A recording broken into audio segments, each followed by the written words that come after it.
guess she just didn't want to throw anything away. So she's like wrapping everything in cellophane. She's like, here for your kids, here for your kids, here for your kids.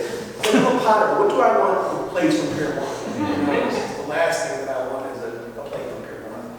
But I wanted to diffuse the situation as quickly as I could. So I took like 20 plates, put them in the back of my station wagon, scraped, of course my kids don't eat that junk, so I scraped off this brownies and frozen quiche and cream puffs into the dumpster, and I put them in my studio. And those became the original shards.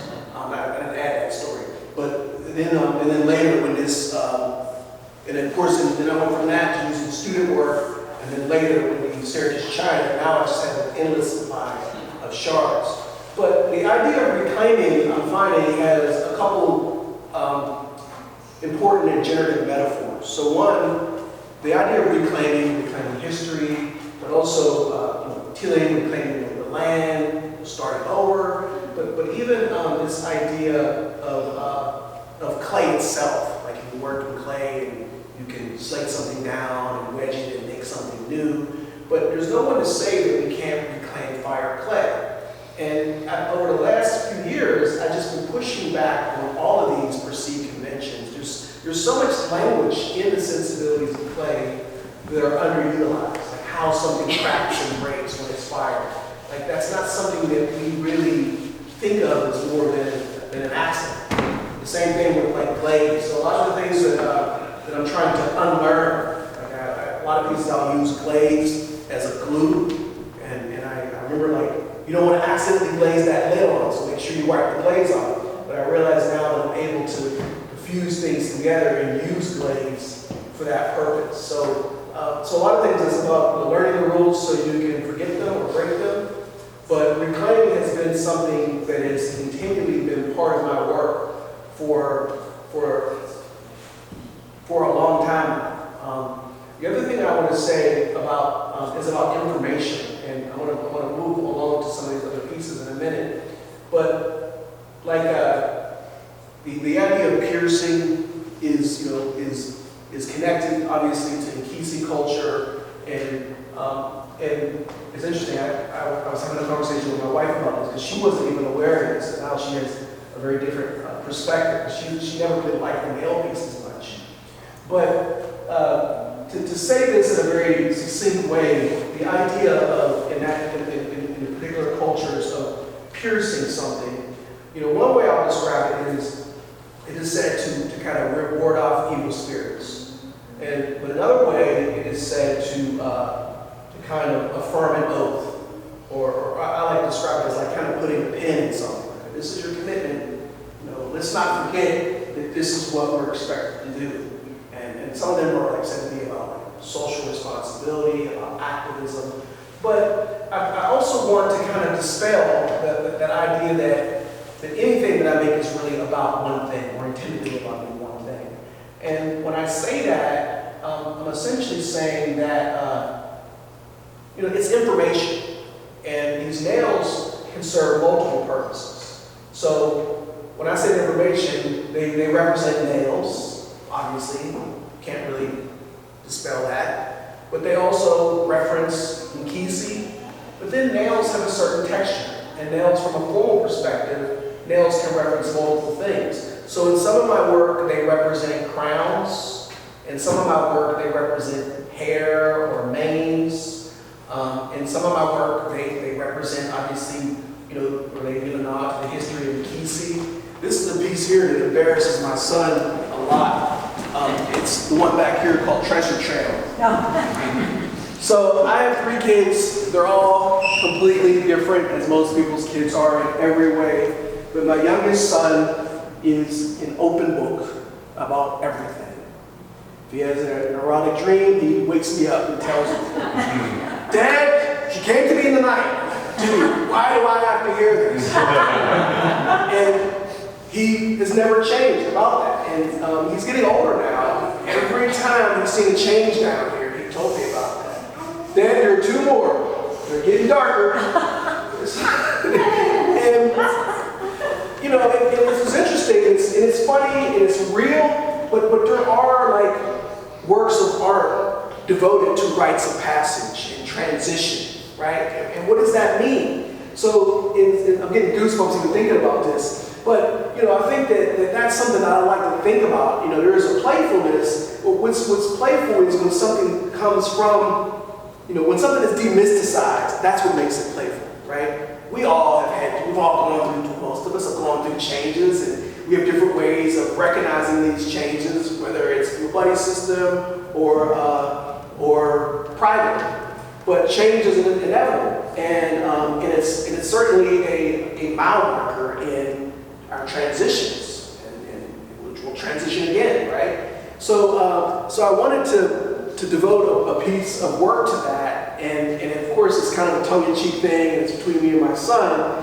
And the thing about it too, for a lot of people, it's so in Western culture, it's so eroticized, right? The phallus is just like, it's just too much, dude, right? We can see breasts all day long, and it's not that big a deal. But frontal male nudity in this society is just like, but half of us are very, very familiar with it, and the other half are pretty well familiar with it, right? So why is that such a, but so anyway, and we do know that in other cultural contexts, this is fodder for exploring ideas and points of departure for form. Hence the piece Treasure Trail back here. And as he gets older, he is getting more inhibited, as kids do, but from age 7 to 13, this kid was, like I said, anything that ever happens, he's going to tell me everything about it. So anyway, so you'll see the same thing for the shards. In this case, they're referencing feathers or overall texture. In this case, they start to reference, crowns and things of that nature. Some of these pieces have individual narratives and reference other things. But the other thing that I think is important, two other things I think is important to note is to mention is that, there's still also, I like to think, a strong reference to my formative experience as a potter. I consider myself a sculptor. I don't really think about those kind of demarcations, but I also like the idea that as opposed to a potter looking for repertoire of sculptural forms, I'm like a sculptor who's looking to the history of pottery as points of departure for making sculpture. So in works like this, there's a styrofoam.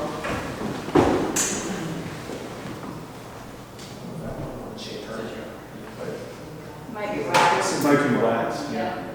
So there's obviously a historical reference here to this form, but me making a play on it with the nails, the crown. I also had a series of forms where there's this piece is called Dipper Mouth, which is actually one of the nicknames for Louis Armstrong. So the idea is that this is the jazz man, but the jazz man is kind of integrated into this vessel form. And for me, there are a lot of references to the vessel as an object of ritual, but also as an object of containment, containing life-giving fluids or storing grain. That to me is not by mistake that these are vessels. It's funny to me that some people don't know these are vessels. Oh, that lid comes off. So these are. It's a bottle in theory. The same thing for these. This is one of the newer forms. I'm still working on this series, but in this case, again, bringing narratives from the house. When I'm working in the house, these things become, they kind of amalgamate. As to me, they say life imitates art. So it's kind of funny. One of the things that I often say, so in my bathroom, you reach over to the magazines and there might be art form or it might be motherhood, right? So what is the relationship? My wife is a nurse and a birth activist, community birth educator, lactation consultant. So there are interesting times where her profession, or we'll call it the visual culture of our household, as a result of her profession, merge into mine. So I'm working in my living room. I have a collection of West African art. I have masks. I have my own practice, and then like in my wife's den, this is like an unbelievable thing. I wish I could get my own. I call it a boob puppet, but it's like a breast, and you can change the areolas on it. There are all these different ways of orienting to one's breast type. And the clinical associate of becoming an internationally certified lactation consultant is insane. So she's seen thousands of breasts. But anyway, that being her profession, coming home for couples doing birth training in my living room, I mean, these things intersect. And also coming from a family, I have 12 brothers and sisters. My grandmother had 13 kids on my mom's side. My grandmother on my father's side had 12 kids. I mean, there's a lot of people in the family, but also a lot of devoted, strong women and mothers, holding down the fort. And I wanted to create a series of work that in some ways spoke to that, but also spoke to the culture of breastfeeding, changing sides. You don't change sides. I don't want to get too into like the lanolin and chafing and all these things, but it just seemed like I have 3 kids, it just seemed like an endless cycle forever, of just turning around and turning around. And I just started to think about the commitment, the cyclical commitment, but also the vigilance and the watchfulness. I remember my wife wears glasses, and when she got pregnant, her prescription changed, and she didn't need glasses anymore. And she didn't have to go back to wearing glasses until like my youngest son was like in kindergarten. So it's like there's something about like Darwinian, right? About vigilance and how our